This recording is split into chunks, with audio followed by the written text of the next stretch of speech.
Vale. Escuelas nacionalistas españolas en el siglo XX. Manuel de Falla. Nace en Cádiz en 1876 y muere en Argentina, concretamente en Buenos Aires, si no recuerdo mal, en 1947. Vale. Como os digo, la clase de hoy va a ser de poca teoría y vamos a dedicar sobre todo el tiempo a escuchar música, ya que el nacionalismo español es algo que sí que puede aparecer en el examen mediante audiciones para reconocerlo. Pero bueno, todos hemos oído música española y todos sabemos reconocer de manera auditiva los dejes típicos de la música española, ¿no? Cuando oímos algo español nos suena a español, ¿no? Esto. Manuel de Falla, figura indiscutible de la música española del siglo XX. De hecho, Manuel de Falla puede que sea el compositor más internacional que se ha dado en España en toda la historia de la música. Quitados quizá a lo mejor Tomás Luis de Victoria o grandes maestros del siglo de oro, Manuel de Falla sin duda es el músico más internacional con el que contamos. Con él la música instrumental española adquirirá personalidad propia, situando la Escuela Nacional en competición con las de las naciones más avanzadas. Consigue, por fin, hacer realidad el sueño de Felip Pedrell, que, como os dije, era el que alentaba en los músicos contemporáneos suyos que utilizaran el folclore y que generaran esta escuela nacionalista. Es el mismo papel, para hacer una analogía, que tenía Mikhail Glinka con los compositores rusos posteriores, con el grupo de los 5 principalmente. Pues esto es un poco lo mismo. Entonces consigue hacer este sueño realidad para tener una música española que está enraizada en lo popular y a la vez que tenga un carácter universal, que se pueda escuchar fuera de España con normalidad, por encima de todo localismo y pintoresquismo, o sea, mucho más allá de la zarzuela, que al fin y al cabo es un espectáculo a disfrutar solo por un margen de público limitado y de lengua castellana o de habla española, con una, digamos, una cultura determinada. Su maestría y conocimiento del ritmo hispánico es asombrosa, ya que supo aprovechar los modos españoles antiguos, especialmente la típica escala andaluza, para combinarlos con una austeridad contemporánea. Y cuando hablamos de los contemporáneos de Manuel de Falla, entiendo que todavía no hemos visto el impresionismo, el expresionismo, dodecafonismo, movimientos atonales, etcétera, pero más o menos os suena de qué va esto, ¿no? Podemos hacernos una imagen mental, el impresionismo de Debussy, expresionismo, Schoenberg y música tonal, ¿vale? Así por encima, pues lo veremos en el tema siguiente, pero esta gente, Manuel de Falla en concreto, ya conoce estas músicas, ¿no? Y entonces, aunque sea nacionalista español, en muchos casos está impregnado también por el impresionismo en ocasiones y por el neoclasicismo, desde luego ya en una etapa posterior. Tentado por las corrientes europeas, lo que estaba diciendo, el impresionismo de Debussy, por ejemplo, el refinamiento de Ravel, que es un impresionista a veces y a veces menos, la época neoclásica de Stravinsky o el expresionismo de Arnold Schoenberg. Él, Manuel de Falla, sabe asimilarlas todas con un espíritu abierto, pero en ningún caso lo consideraremos un músico atonal. No tiene obra atonal. Como Stravinsky y Bartók, Falla es uno de los maestros europeos del siglo XX, tanto en el primer estilo nacionalista como en el neoclásico posterior, que antes de ser neoclásico encontramos también un proso nacionalista de referencia muy fuerte. Algunos puntos importantes de la vida de Manuel de Falla. Estudió en Madrid. Aquí tuvo lugar su decisivo encuentro con Pedrell, que es el que le convencerá de la necesidad de orientar sus composiciones hacia el verdadero camino del nacionalismo. Su primera obra de importancia será La vida breve, escrita en 1905. No sé si recordáis en la clase inicial del nacionalismo que escuchamos la obertura el prólogo de La vida breve con Lucero Tena tocando las castañuelas. ¿Vale? Entonces la damos por escuchada al principio. En ella, Manuel de Falla pone en práctica las teorías de Felip Pedrell a favor de un arte nacional basado en la música española de tradición oral. ¿Y qué es la música española de tradición oral? El folclore. Es lo mismo.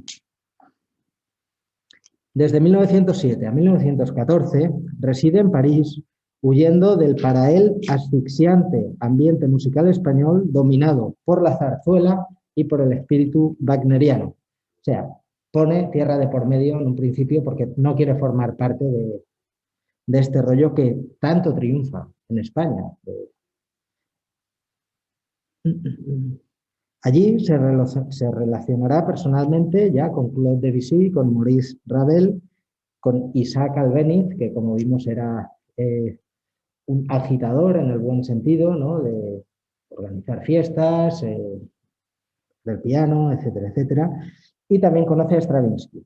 En esta época publica 2 series de canciones españolas. Por fin verá estrenada La vida breve, una obra que, a pesar de la debilidad en el interés dramático que le achacan los críticos en cuanto al argumento, entusiasma al público por la viveza rítmica de sus danzas populares. O sea, básicamente que el libreto no es muy allá, pero la música está súper bien.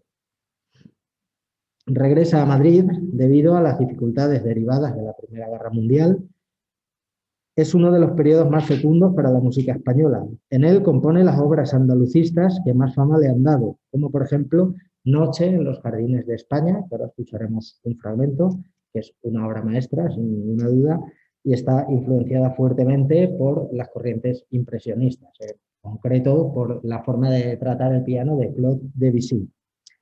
El amor brujo, imagino que puede que esta cantata ya la conozcáis, aunque escucharemos ahora un poquito de La danza del fuego y El fuego fatuo, y El sombrero de 3 picos, que la tenéis en el repertorio para escuchar y reconocer. Un sombrero de 3 picos, sabéis lo que es, ¿no? Sí. ¿Sí? ¿Qué es? El de la Guardia Civil. Exacto, un tricornio. Qué rancio, ¿eh? No hay nada más rancio que un tricornio. Vale. Última obra de esta etapa andaluza será la Fantasía bética para piano, que de hecho la gente que tocáis el piano sería interesante que escucharais algo de piano solo de Manuel de Falla porque lleva una calidad... Sí. Sí, la ostras, eso pertenece al sombrero de 3 picos. No, ya, el sombrero de 3 picos es para orquesta, pero que habrá adaptaciones para piano seguro. ¿Con la banda? ¿La tocaste?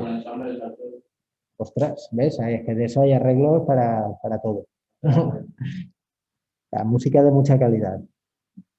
Bueno, a partir de la muerte de sus padres, ya en 1919, se retira a Granada, básicamente a que lo dejen en paz un poco, de la que saldrá ocasionalmente para dar conciertos en París, Londres, allí donde se le requiera, y en esta época de reflexión y meditación surge un estilo más severo, más neoclásico, en el que se dejan notar influencias de Ravel y de Stravinsky. Obras importantes de este periodo son el retablo de Maese Pedro sobre un episodio de la vida del Quijote y su descarnado e incisivo concierto para clave y orquesta, que también es una obra maestra sin lugar a dudas. Compuesto en 1926. El resto de sus días en Granada estarán dedicados a la gigantesca cantata escénica para coros y orquesta llamada Atlántida, terminada por Ernesto Halffter. Falta una F ahí en ese nombre, ¿vale? En el dossier este pone Alter, pero es Halffter, con F. No, ese son familia, hay muchos. Este es Ernesto Halffter. Luego escucharemos algo de Rodolfo Halffter y el que tú dices es Cristóbal Halffter. Cristóbal Halffter, que está vivo todavía. Lo que pasa es que está vivo, pero no por mucho tiempo. Es muy mayor, no sé cuántos años tiene. Vive allí en el Bierzo. Muy bien. En 1939 se traslada a Buenos Aires para dar varios conciertos y lógicamente se queda allí. ¿Por qué? Claro, y porque están asesinando a intelectuales en España. Entonces, él, aunque no se destacó políticamente de una manera agresiva, pues tenía miedo de que detuvieran o de que lo asesinaran, como le pasó a Federico García Lorca, y como vio que si se habían, vamos, que iba el agua por todas las tablas, entonces no se arriesgó a volver a España, lógicamente. Y aunque en este dossier dice que fue huyendo del mundanal ruido, fue por miedo a que lo detuvieran y lo asesinaran como a tantos otros intelectuales. ¿Vale? Se retira a Altagracia, donde muere en 1947 el más grande de los músicos españoles. Sus restos reposan, eso sí, en la cripta de la Catedral de Cádiz. De hecho, el teatro que hay en Cádiz, el Gran Teatro Falla, es por Manuel de Falla, lógicamente. Vale, pues vamos a escuchar algo de música de Manuel de Falla. Voy a compartir pantalla, ¿por qué no me deja compartir? Vamos a ir un fragmento de Noche en los Jardines de España.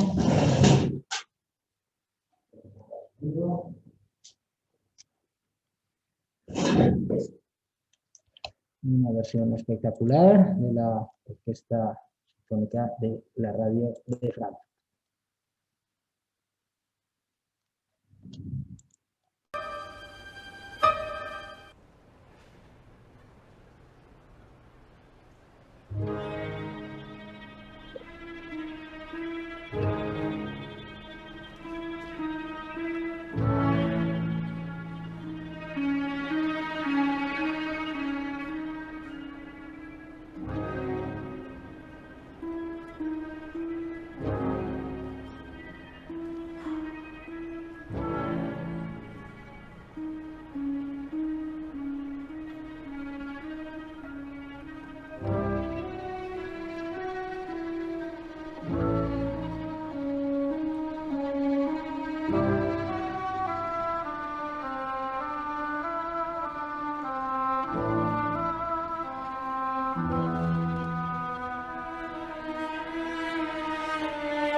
ojalá lo pudiéramos escuchar entero, pero no es posible, aunque es una obra que os recomiendo, porque por la calidad que tiene, sobre todo para pianistas, es algo muy mítico, ¿no?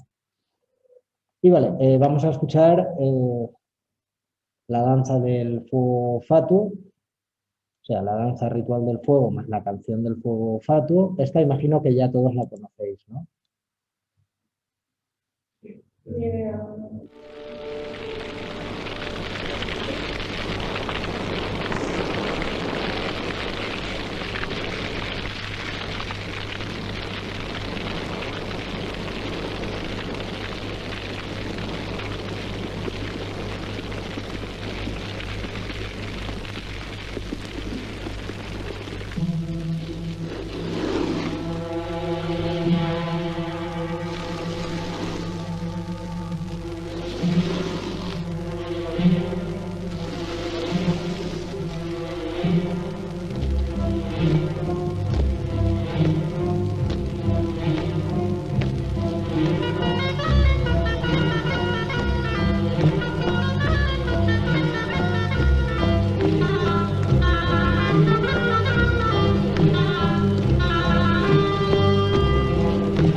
Es una peli de Carlos Saura, escuchar un poco la canción del fuego fatuo cantada.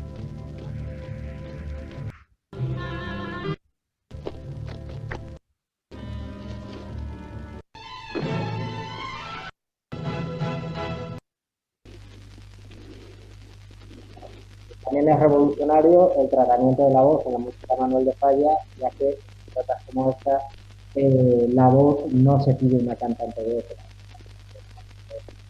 una cantadora. De hecho, esto lo tiene grabado Lele.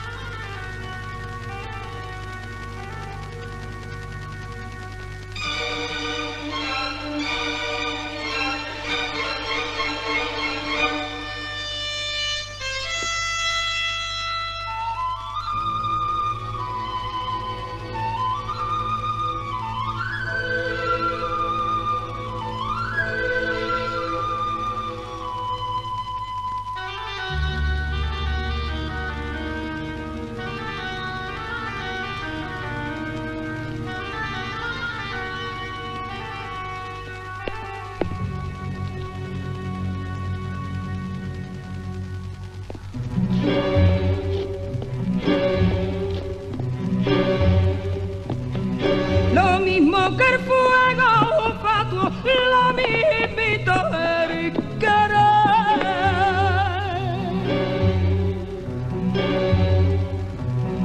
Lo mismo que el fuego fatuo, lo mismito el querer.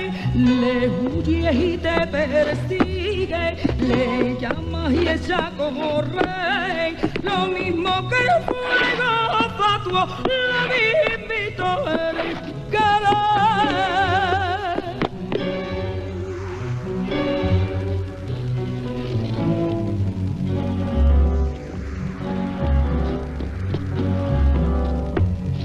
Malaya los ojos negros que ni alcanzaron a ver.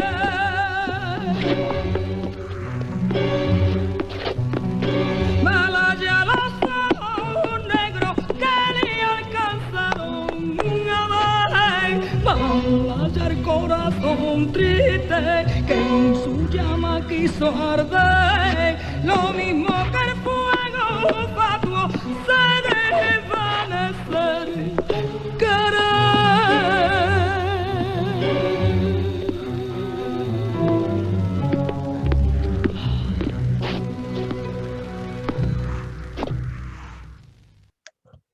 Brutal. Bueno, Manuel de Falla es impresionante. Vale. Vamos a cambiar un poco de tercio. hemos visto un poquito de Manuel de Falla, de su etapa más nacionalista. Ahí tenéis las obras que hemos comentado, son cuando rehago los dosieres, pues pongo obras que creo que son interesantes para que las escuchéis, pero bueno, ya lo dejo en vuestras manos. En cuanto a Joaquín Turina, este nace en 1882 y muere en 1949. Nacido en Sevilla, este deja la medicina por la música. Estudió en Madrid, donde conoció personalmente a Falla, y luego en la Escola Cantorum de París, donde vuelve a encontrarse con el propio Manuel de Falla. La Escola Cantorum de París no es que sea precisamente un centro demasiado progresista, sino todo lo contrario, son bastante conservadores. Pero bueno, es un centro de referencia, ¿no? de enseñanza, del trato a la música. En esta ocasión es Manuel de Falla quien le convence para abandonar la línea que llevaba, que era wagneriana y Frank de César Frank, no de Francisco Franco, la línea franquista, que seguía en la escuela para afiliarse a una tendencia ya nacionalista española, en concreto, pues a seguir sirviendo al andalucismo. Podemos destacar algo de su producción para orquesta, que es donde más cómodo se encuentra. Por ejemplo, obras importantes, La procesión del Rocío, es posible que la hayáis tocado incluso en la banda alguna vez, porque esto de Joaquín Turina está todo para banda. Bueno, La oración del torero creo que no está para banda, que por cierto es una obra maestra, desde luego, La oración del torero, que sea lo rancio de su temática, musicalmente es espectacular. De hecho, hace unos años le tocó un grupo de cuerda aquí, en este conservatorio, La oración del torero. Pero bueno, es una pasada. Las danzas fantásticas, también es posible que lo hayáis tocado en la banda alguna vez, es algo muy... La Sinfonía Sevillana, desde luego, o el Canta Sevilla, entre muchas otras.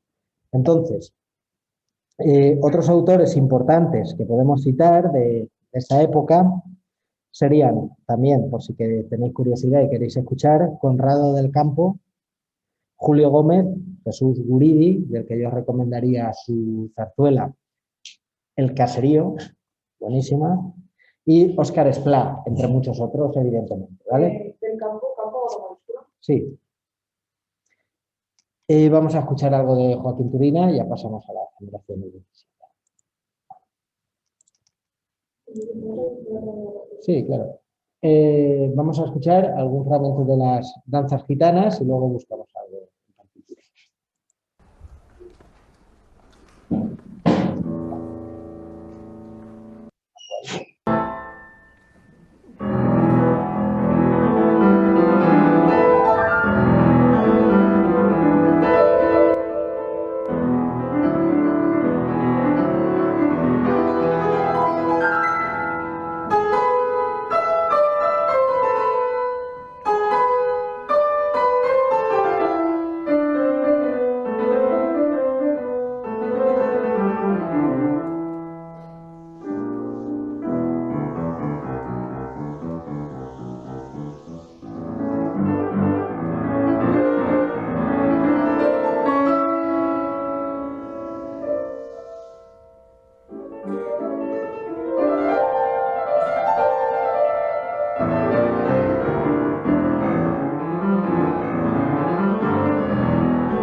¿Vale? Se nota, se reconoce que es español, sobre todo en todos los discos de tímpano, ¿no? Tres semicorcheas luego es algo totalmente españolizante. Ahorita sea. Vale, vamos a escuchar las danzas fantásticas. Un segundo, que silencio esto.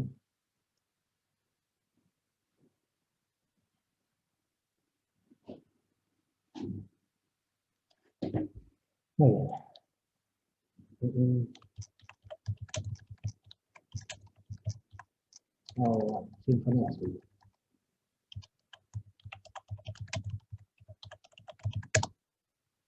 No sé, yo esta obra sí que la he tocado un montón de veces en banda, además.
Francisco Ferrer del Real, un clarinetista espectacular.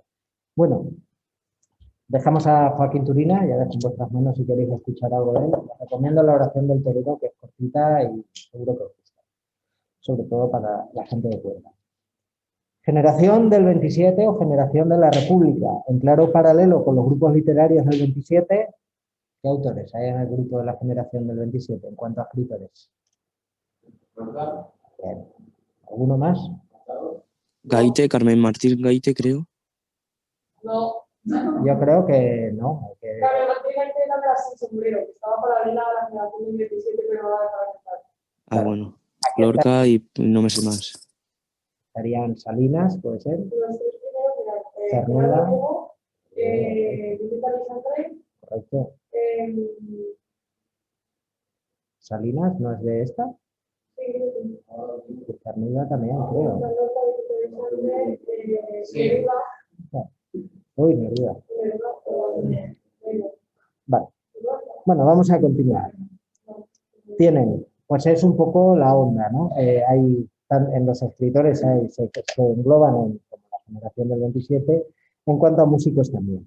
El punto de referencia la tienen en la obra de madurez de Manuel de Falla. Surgen en la tercera década del siglo XX varios grupos de compositores que intentaron una renovación de la música española.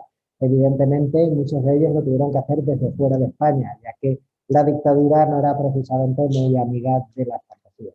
De hecho, a nivel musical, lo que hizo fue seguir alentando la zarzuela y darle mucha vidilla a la copla, pero una copla mal venida, ¿no? No a una auténtica copla. Y es una época pues, donde muchos artistas se convierten en artistas del régimen y son unos auténticos arribistas.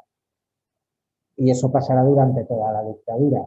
De hecho, todavía hay artistas de la dictadura que siguen vivos y siguen haciendo conciertos, véase Rafael o iba a decir Manolo Escobar, pero bueno, es que ya se murió. Vale. Admiradores de la obra de Ravel y Stravinsky, en contacto ocasional con algunos franceses del grupo de los seis, proclamando la vuelta a una música pura, sin literatura ni filosofía. Se moverán en la onda del neoclasicismo sin desdeñar experiencias nacionalistas ni corrientes más innovadoras como el dodecafonismo. El otro grupo de los seis es François Poulenc. Vale, entre los compositores de esta generación os he puesto pues algunos para que podáis escuchar, ¿no? Todos no los vamos a escuchar en clase por motivos de tiempo, pero bueno, los 10 minutos que nos quedan los vamos a dedicar a escuchar a esta gente. En primer lugar, Ernesto Halffter, discípulo predilecto de Manuel de Falla, terminó la Atlántida, ya con Falla muerto, y bueno, tiene obras interesantes como puede ser la sonatina, la sinfonieta, su ballet El cojo enamorado o el concierto para guitarra y orquesta. Su música muestra claramente unas influencias muy radicales de la obra de Ravel, Falla y Stravinsky.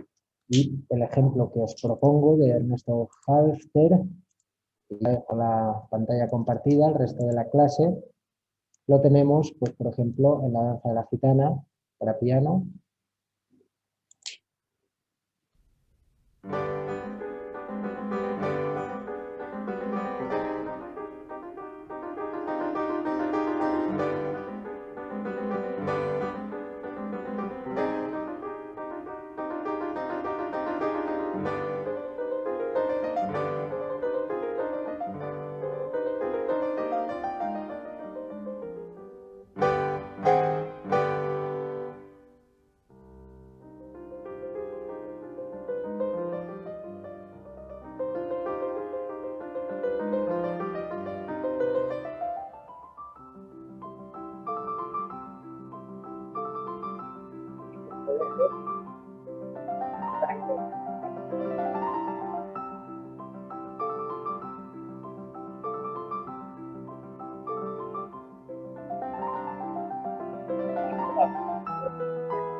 ¿Vale? Se nota bastante. Otros autores, hay un montón de compositores y os he puesto algunos ahí en la lista, como Rodolfo Halffter, Salvador Bacarice, Gustavo Pitaluga, Rosa García Scott, Fernando Remacha o, por ejemplo, Joaquín Salvat. Pero hay muchísimos, aunque estos son quizá los más relevantes.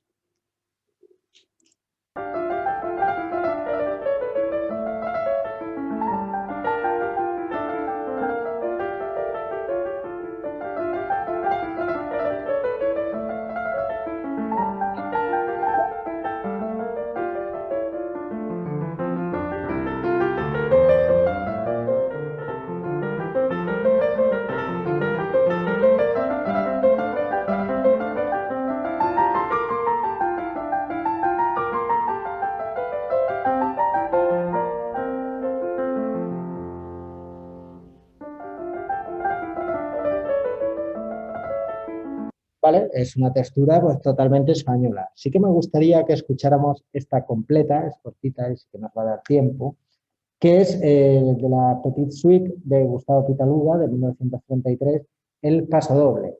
Y para que veamos este pasodoble ya entendido pues dentro de un ambiente, no voy a decir expresionista porque no lo es, pero donde sí que se denota una cierta abstracción de la forma en cuanto a sonido, no precisamente en cuanto a estructura, ya simplemente viendo. Es un compositor muy interesante, Gustavo Pitaluga, yo lo recomiendo. flauta, clarinete, fagot, que por cierto hace Buñuel, este fagotista, trompeta, trombón, arpa, 2 violines, cello y contrabajo, para tocar un pasodoble, ¿no? Ya es una plantilla un poco extraña, o al menos aquí en Valencia, muy diferente a lo que estamos acostumbrados.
No es lo típico, ¿no? A lo que estamos acostumbrados. Ya entronca pues con unas tendencias que aún no hemos estudiado, pero bueno, las estudiaremos en el próximo tema. ¿Vale? Y vamos a escuchar algo de Rosa García Scott, también en este caso es una pieza muy cortita, también de una Petite Suite, en este caso es una letra. A Scott con mayúscula, ¿no? Sí. Y hay veces que aparece García Scott con guión. No sé bien. Creo que no lo sé seguro.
Y bueno, para terminar la sesión de hoy, un poquito más chill out, pues de los 6 caprichos para guitarra de Rosa Fiasco. Española.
bueno, pues con estos toques de guitarra de la española de Rosa García Scott, nos despedimos por hoy. Nos vemos en la próxima clase, donde veremos el grupo de compositores independientes de Cataluña, música en el País Valenciano y música nacionalista, evidentemente, del País Valenciano. Y entraremos, lo que nos dé tiempo, ya con Estados Unidos y Latinoamérica, que es algo que vamos a ver bastante deprisa, aunque también escucharemos bastante música, entonces no sé si lo acabaremos en la próxima sesión o dentro de 2. En todo caso, con eso ya estará el tema dado. Y una vez el tema dado, ya empezaremos el siguiente hasta que caigan los exámenes. O sea, nos quedan 2 clases, vale. Llegamos a la fecha que habéis propuesto sin ningún problema. Cuando terminemos el tema, dirán lo que va para el examen. Sí, les pasaré todos los links y links de repaso y... Sí, siempre. Claro. Claro. Y además en este en concreto te puedes explayar bastante en el contexto histórico, porque hay bastante teoría.